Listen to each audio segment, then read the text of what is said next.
Welcome. I'm Vacia, and you're listening to another episode of VaeciaReads. Today's story comes from r/askreddit. I really hope I do it justice. Shout out to OP for submitting this story. Let's begin. The Whistler. I've been waiting a long time to tell Reddit the full story of the Whistler. This story requires many details, but it is unexplainable, creepy, and 100% true. When I was about 8 years old, I was taking my dog for a walk through the neighborhood with my mom. It was maybe 11 p.m. We lived next to a swamp/woods area on the edge of our neighborhood in Lansing, Michigan. I remember it being very silent and slightly windy. From down in the swamp, we heard somebody whistling at us. It sounded sort of like a bird, but each whistle was different, enough where the lack of consistency made it human-like. The whistle sounded higher, then lower. I can't really describe it. My mom had a concerned, slightly terrified look on her face. She grabbed my hand and said, "We should go inside, quickly." I didn't understand because I was too young, but seeing my mom freak out made me freak out too. After a while, though, I kind of forgot about it. 2 years later, I was taking my dog out again, late at night. There is a large bush that could easily obscure a person behind it, just next to the front door. As I was finishing the walk, the whistling noise started again. Same pitches, same inconsistent, human-like tones. As soon as I heard it, a chill went down my spine. I remembered exactly the feeling of seeing my mom terrified as she looked down into the swamp at something I couldn't see. Perhaps at something she couldn't see either. I ran inside as fast as possible. Years went by. I thought the incident less and less. I've only ever told a handful of people. Eventually, it slipped from my mind. Fast forward to last summer. I'm 24, started dating my girl Sarah. We moved out to South Dakota for work. For Independence Day, we decided to go to Pierre and watch the fireworks along the bank of the Missouri River. There was a free camping spot behind a hospital where you could pitch your tent, hang out, and see the fireworks up the river. We were near the end of the campground. There were very few people around us. As it was getting dark, the fireworks began. They were pretty far away, so the illumination they brought was very little. Thus, we had to sit right at the edge of the river to be able to see them. A huge thunderhead was moving in, and the storm was imminent, so the air seemed electric, and the wind was picking up. The atmosphere was eerie, to say the least. The police boats herded all the other boats off of the river, and had left our area to do that elsewhere.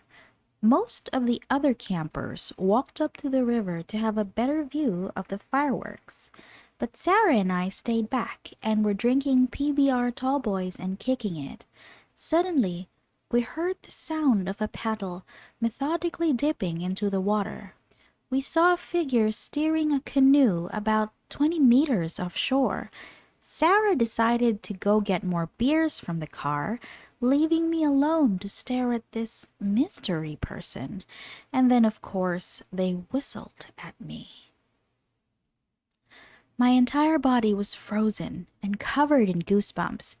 It was the exact same whistler from my childhood. More than a decade earlier.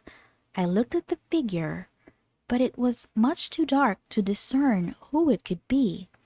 They were wearing a hat. When they were perpendicular to the shore from me, they stopped paddling, turned the canoe to face directly at me, and whistled right at me.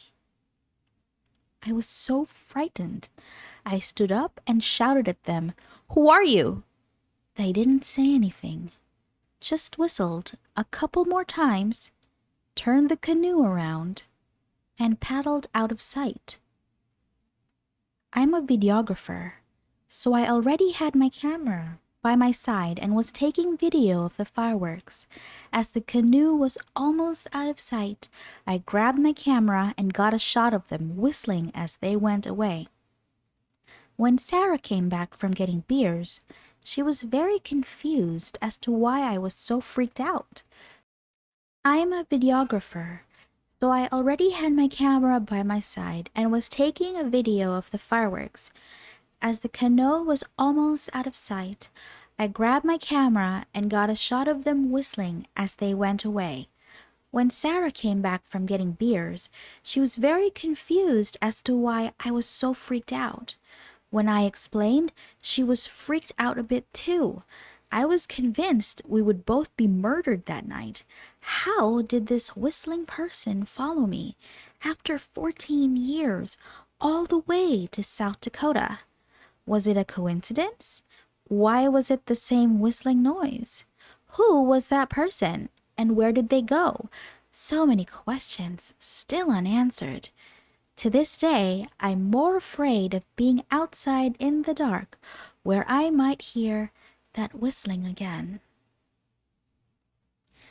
Now for the comments. Your mother never told you this, but your birth was full of complications.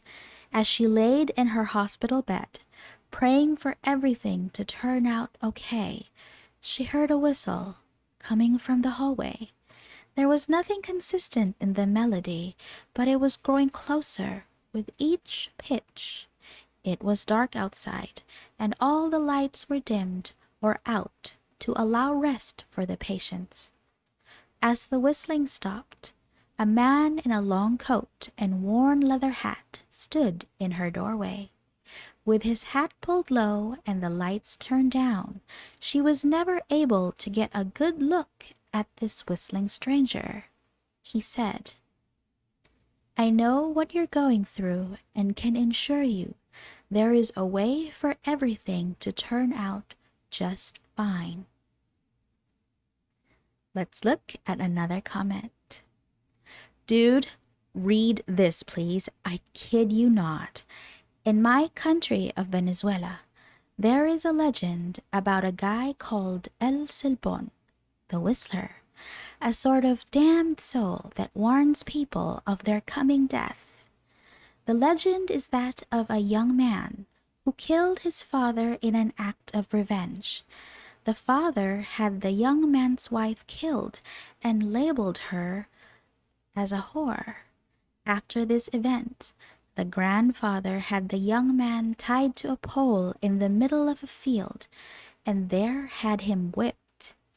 After the beating had ended, his wounds were cleaned out with drinking alcohol. Before he was released, 2 rabid and hungry dogs were bound to the young man, together with the curse of carrying the murdered father's bones for the rest of eternity. He has a particular whistling similar to musical notes. It's said that when the whistling is heard closely, there is no danger, as he is far into the distance, though when the whistling sounds faint and muted, the cursed man may be nearby, seeking men unfaithful to their wives. The whistling is said to be a harbinger of death for those who hear it, as it can come about anywhere at any time.